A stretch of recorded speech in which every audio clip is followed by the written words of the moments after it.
Those of you who've been watching my channel will know that my content's quite varied. Hopefully this will be fun and enlightening in equal measure, because I'm going to be telling some funny stories, some true stories about what I saw and heard when I was a teacher for 35 years. So the first people that I want to give a shout out to are two guys that taught me. Ronnie Todd taught me physics, and Ian Gould who taught me history. And these guys were, this is in like the late 70s, yeah, early 80s, 1980, 81, something like that. And these guys were mavericks, people that would be drummed out of the profession very, very quickly these days. And the funny thing that they did, that was actually very, very educational too, was that they constantly challenged us. So one day we turned up, I think we were in the sixth form at this stage, and the lessons were cancelled and we got dragged off to see a play. Now you might think, well, there's nothing too unusual about this, but it was a play run by IRA sympathisers about Northern Ireland. And then when we got back, we were told to debate it from the point of view of the Irish Catholics. What's the other side of the argument? These days, that never happens, because real education has been supplanted by one-sided dogma and propaganda. And I'm not even joking about this. These days, Ronnie Todd and Ian Gould, they would be dragged off to prison under the Prevent Anti-Terrorism laws. The second shout out goes to a guy called Keith Lockton. Now, there are two types of teacher, broadly speaking, or maybe three. Keith was the type of bloke who went into teaching because he loved his subject, and he also taught history. I remember in my first teaching job, I was working at a state sixth form college, and the college was short of money, so believe it or not, I actually taught in a mobile classroom that used to be a chicken hut. And Keith was in it. I'm not joking either, because it smelt of chicken shit. Anyway, this is a state sixth form college, John Ruskin Sixth Form College in Croydon. There's the shout out. And one day Keith was in the next chicken hut teaching his history class, and I remember his absolutely brilliant explanation of it was basically the Blitzkrieg in World War II. And I thought, wow. And my students were getting on with the task that I set them, but I thought, blimey, you know, this guy is excellent, an excellent orator, brilliant at explaining concepts in a way that was very engaging and interesting. Now, unfortunately, these days, Keith would also be drummed out of the teaching profession, because the way that he taught would be deemed to be too didactic. You know, these days, I suppose this has been going on for about 15 years now. Believe it or not, good teaching these days involves the teacher not really talking at all. So I remember once going to observe a mate. My school had finished early for Christmas, and I went and saw this mate of mine, went and observed some lessons in his school, because I was just interested in what was going on. And he was doing something called Lazy Teaching Week. It was like a government initiative, and the idea of it was that you taught lessons and you tried to minimize the amount that you talked, because it was kind of, I don't know, like in their kind of mad far left world, it was teachers talking was bad. Anyway, they were teaching this very, very, very complex topic in A-level economics, and the lesson consisted of the students finding out what it was for themselves using a computer, which kind of begs a question like, what was the point in the first place? You know, they could have just stayed at home and done that. But that's modern teaching.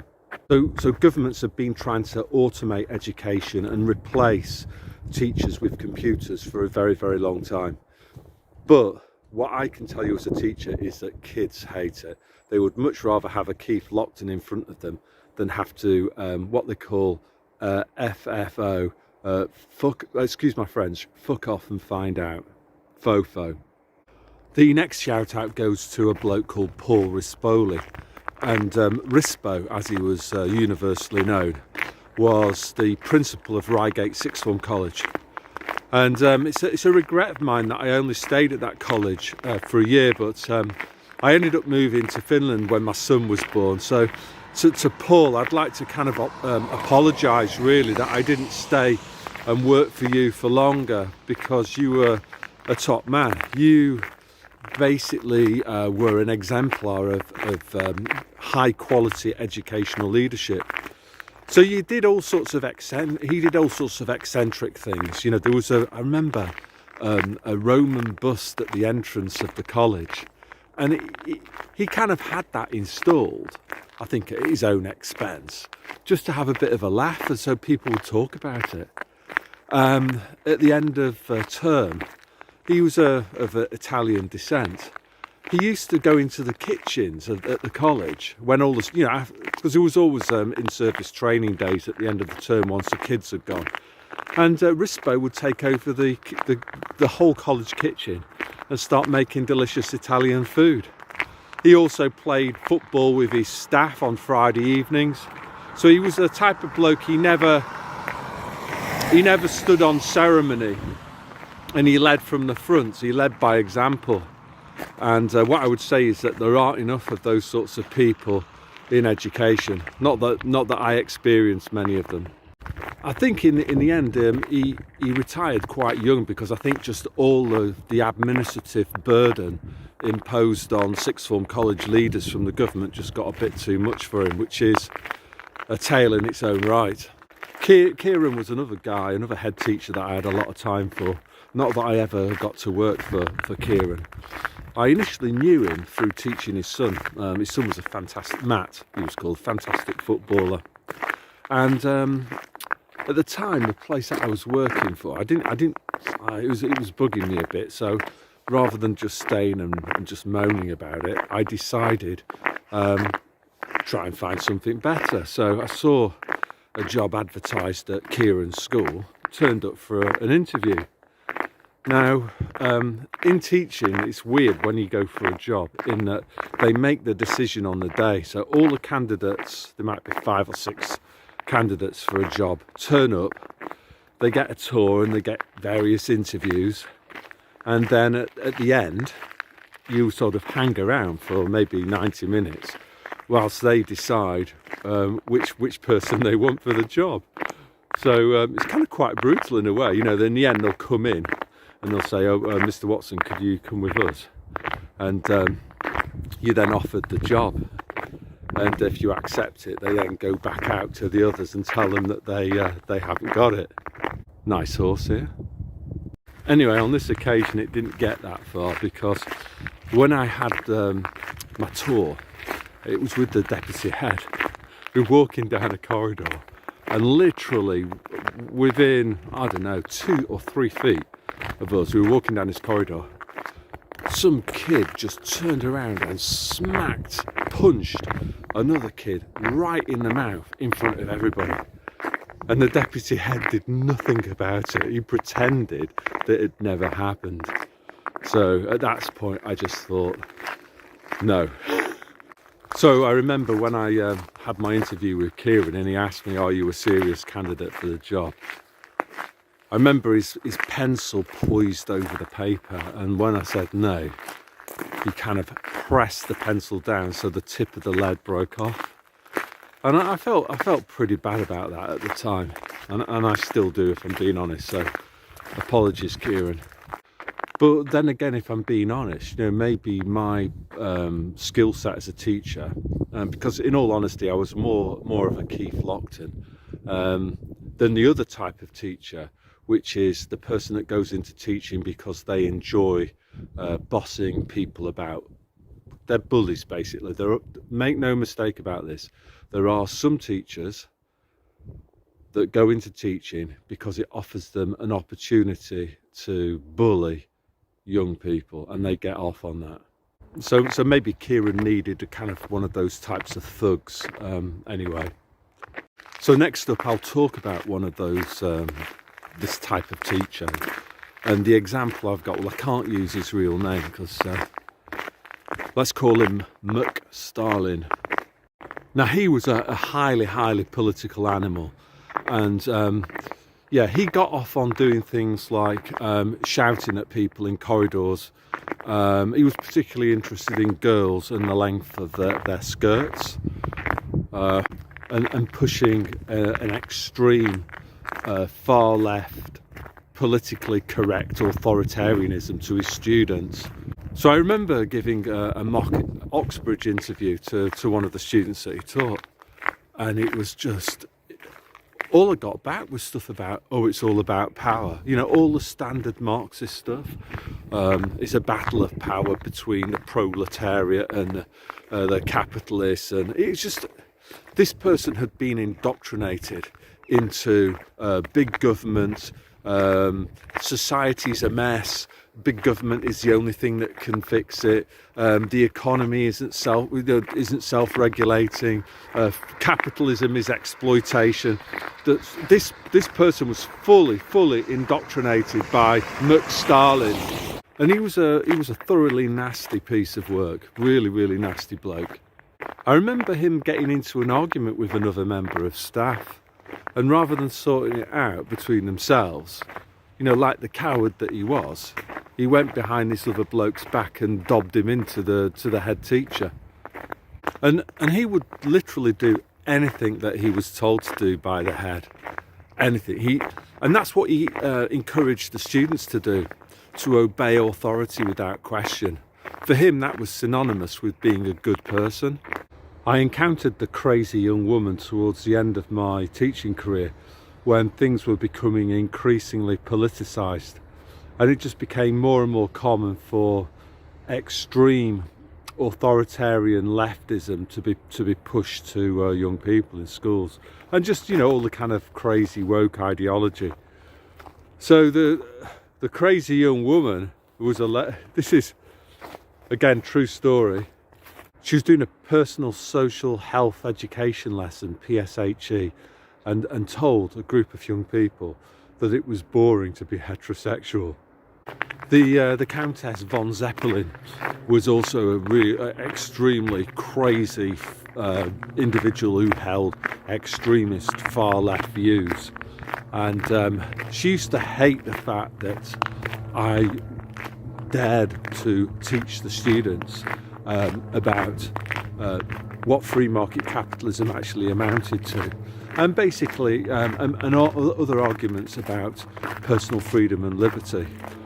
For her, I was a fascist, whereas in the reality, it was her that was the fascist. The bully was another head teacher, and she ran her school as though it was a miniature police state. It was absolutely dire for students and dire for staff. And surprise, surprise, this individual was a control freak. So believe it or not, she actually employed a full-time member of staff whose main job was to spy on students through their social media. And she'd try to discipline students for things that they'd said or done in their own free time. And that was just the students. Obviously, it was a lot worse for the staff. And unsurprisingly, the labour turnover, the staff turnover there was off the scale. You know, it's very rare for somebody to stay more than a couple of years there. Again, as well, the main thing that they taught at this institution was that good people obey orders without question, and they stay well inside this extremely tight Overton window of acceptability. So all in all, it was a fairly miserable place. The last shout out goes to this individual. And this is the third type of teacher that exists within schools. So this type of person, typically they go into teaching late as a second career. So Easy Street worked up in the city, and basically got sick of having to work hard for a living, going long commutes and all of that, and decided, yeah, let's become a teacher. Drum roll, because of the long holidays. And that was this Easy Street wasn't the only of this type that I encountered during my teaching career. It's quite a lot of them, and as I say, there were always people who came into teaching late with the idea that it was going to be a dossy job. So these people, they typically wanted you to produce all of their teaching resources for them, or to buy them in for them. They'd teach the same lesson every year at the same point of the year. Hardly set any homework. If they did set it, they wouldn't mark it properly, or it would never get marked. And this type of person basically put themselves before their students and try to do the bare minimum. So this person never really liked teaching. They were the exact opposite of the Keith Lockton type of teacher, who probably got a lot of enjoyment out of creating resources. And that was certainly me too. I really enjoyed that, because if you're willing to put some time and effort into teaching, it can be a highly creative job. If you decide to use or produce your own teaching resources rather than using other people's stuff. Oh yeah, I've just remembered, there's one more. Let's call this Mr. Right On. Now this guy, in many ways, very impressive individual, very bright, and talks an exceptional game about freedom, liberty.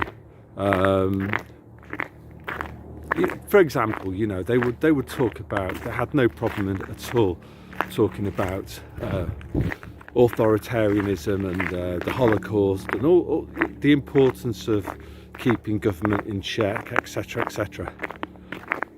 Now this guy in particular, like, really disappointed me, because when the People's Pantomime came along, this dude didn't raise his head above the parapet. You know, for him, what I learnt about it was that he wanted to stay within the establishment. He didn't want to stray off the reservation. He didn't want to go or operate outside the Overton window of acceptability. And that's a real shame, you know. But I guess this comes back to a different point that I suppose all of us can, observation that we've all had, which is many of the people that we thought we knew, we realised we didn't know at all, you know, bearing in mind how they responded to the People's Pantomime. So this guy was a good teacher, but he didn't practice what he preached. When push came to shove, he kind of caved. I just wonder whether he has any regrets about that now. I also wonder too about what some of my ex-students, particularly at my last place of work, what they actually think about what I did. And for those that don't know, I refused to comply with the slave muzzling. I talked to members of staff about what was happening, these draconian legislation that was being passed without any even parliamentary votes. And you know, I got ostracised, and if I'd have stayed, I would have been booted out through non-compliance. I didn't go take part in the medical experiments. I wouldn't have taken part in all of the testing, and basically I would have been booted. So I just wonder what some of my students think about the stand that I took, that I didn't take the knee to the Soviet Union, and as a result of that, my 35-year teaching career was prematurely ended. So yeah, that's all I want to say today. So God bless. I hope you've enjoyed that. Yeah, and God bless.